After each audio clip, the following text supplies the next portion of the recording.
और आपका जो है अब यहाँ पर हम बात करना चाहेंगे चौथे नंबर पर जो आपका मौलिक अधिकार है, धार्मिक स्वतंत्रता का अधिकार, इसके बारे में।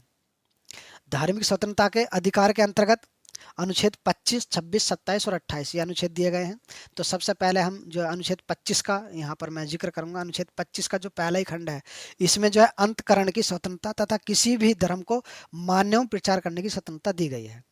अंतकरण की स्वतंत्रता का मतलब आता है यानी आप अपनी आत्मा से, अपने मन से जिस चाहे धर्म को उसको मान सकते हो, इसकी जो है संविधान वो इजाजत देता है। मन से अपनी आत्मा से जिस धर्म को चाहो उस धर्म को मानो, ठीक है। तो संविधान में इस चीज की इजाजत है। और किसी भी धर्म को मानने और प्रचार करने, जैसे ना अंतकरण का मतलब मैंने यहाँ पर बताया था।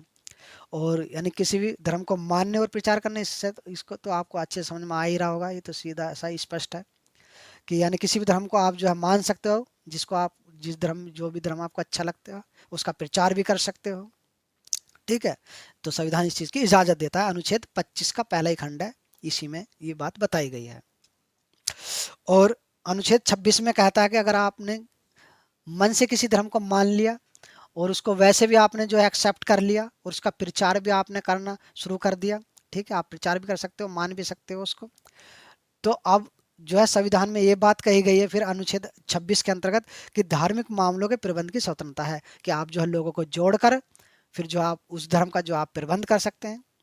यानी आप अगर आपकी बात से लोग सहमत हैं, आपने कोई धर्म एक्सेप्ट कर लिया और आपने प्रचार किया और लोग भी आपसे जुड़ गए, उन्होंने भी एक्सेप्ट कर लिया अपनी मर्जी से, ठीक है, खुशी से। और फिर आप जो उन लोगों को जोड़कर जो है उसका जो है जो प्रबंध कर सकते हैं, धार्मिक प्रबंध कर सकते हैं, ठीक है। धार्मिक मामलों का कोई भी जो है एक जो है उसको जो है जो धर्म को आगे बढ़ाने के लिए आप जो धार्मिक मामलों का कोई प्रबंध करना चाहते हैं, उस धर्म को बढ़ाने के लिए उसका प्रबंध आप कर सकते हैं। यानी सामूहिक धार्मिक स्वतंत्रता की बात यहाँ पर की गई है अनुच्छेद 26 में। और अनुच्छेद 25 में जो है व्यक्तिगत धार्मिक स्वतंत्रता की बात की गई थी, ठीक है। और 26 में जो है सामूहिक धार्मिक स्वतंत्रता की बात है, लोगों को जोड़कर धर्म को आगे बढ़ाने की बात की गई है, ठीक है। और अनुच्छेद 27 में जो है धार्मिक अभिवृद्धि के लिए कर संदाय, यानी आपने जो है 25 में जो है आपने किसी धर्म को मान लिया, उसको एक्सेप्ट कर लिया, उसका प्रचार किया। 26 में लोगों को जोड़ा, लोग जुड़ गए, आपकी बात से सहमत हो गए, ठीक है। और आपने धार्मिक मामलों का जो है वो आपने जो है उसको जो है कुछ जो है एक बनाया प्रारूप कि हम इस तरीके से धर्म का जो है प्रचार प्रसार करेंगे। जो आपने जो है कुछ जो बिल्डिंग वगैरह बनानी चाहिए, ठीक है, उसके लिए स्ट्रक्चर बनाना चाहे, उसकी व्यवस्था करनी चाहिए, तो आपको पैसा चाहिए। तो आपका जो 27 में फिर ये संविधान कहता है कि आप जो अनुच्छेद 27 के अंतर्गत जो आप पैसा इकट्ठा करोगे उस धर्म धर्म को बढ़ाने के लिए, आज जो बिल्डिंग बना रहे हो, जो भी चीज़ें व्यवस्था कर रहे हो उस धर्म को प्रचार प्रसार करने के लिए, ठीक है, उस धर्म को फैलाने के लिए, मजबूत करने के लिए, तो जो पैसा इकट्ठा करोगे, पैसा जो आप लेकर आओगे, उस पैसे पर टैक्स नहीं लेगी सरकार, ठीक है, टैक्स से छूट होगी, ये अनुच्छेद 27 कहता है, टैक्स नहीं लगेगा। और अनुच्छेद 28 में जो है सरकारी शिक्षण संस्थानों में धार्मिक शिक्षा का निषेध है।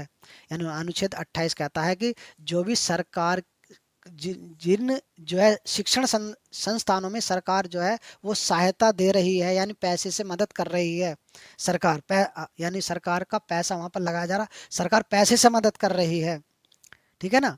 तो उन जो है शिक्षण संस्थानों में जो है वो धार्मिक शिक्षा वो जो है धार्मिक शिक्षा वो नहीं दी जाएगी, ठीक है ना।